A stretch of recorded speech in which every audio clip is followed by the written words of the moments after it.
Fantje so dobro naredili, kar se tiče fizičnega dela, mogoče imamo en teden premalo, da bi naredili še taktično, kar moramo, ampak do prvenstva začetka bomo probali vzpostaviti nek sistem,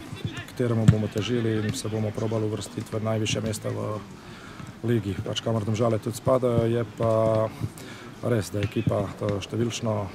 dosti slabša kot lansko leto, bomo probali dati svoj maksimum. Kar se pa tiče tekem, smo imeli pa zelo težke tekme in tudi številčno dosti tekem, tako da smo videli pač približno, kje smo,